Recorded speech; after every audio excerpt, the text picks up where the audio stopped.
I'm Jill, and these are the races we're watching at emerge. Like many of you, we are still celebrating the announcement that Senator Kamala Harris is joining Vice President Biden on the Democratic ticket.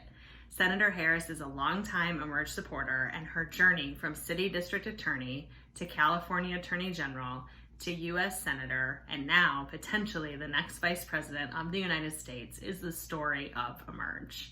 She is a role model for every woman who seeks to serve and make a change in her community. Now, let's look at the results of last week's primaries. In Arizona, 22 of the 23 Emerge alums won. In Washington, 23 of the 27 alums are moving on, and in Tennessee, 14 out of 23 won. In Washington's 4th legislative district, nurse practitioner Lori Fagan won the Democratic primary for the 4th state legislative district and will advance to the general election in a seat currently held by Republican Matt Shea, who isn't seeking re-election. Shea was formally stripped of his committee assignments after an investigation last year found he had participated in an act of domestic terrorism by helping plan an armed takeover of a national wildlife refuge. In State District 23, attorney and criminal justice reform activist Tara Simmons advanced to the general election.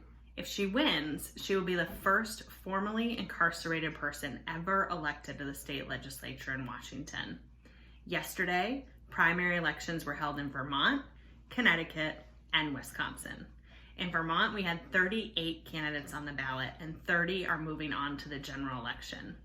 State Assistant Attorney General Molly Gray is among the winners, securing the Democratic nomination for Lieutenant Governor. In Connecticut, we had 20 candidates on the ballot, and 19 are moving on to the general election. In Wisconsin, we had 27 candidates on the ballot, and 23 are moving on to the general election. Jessica King secured 75% of the votes in the Democratic primary for the 6th Congressional District, and she'll advance to challenge incumbent Glenn Grotham in November. And Green Bay School Board member Christina Shelton beat incumbent State Rep Stosh in the Democratic primary with 79% of the vote. Gruzinski recently admitted to sexually harassing a female staffer. Next week is the Democratic National Convention. Thanks for watching. Subscribe to this channel for more updates from Emerge. I'm Jill, and this has been Races to Watch.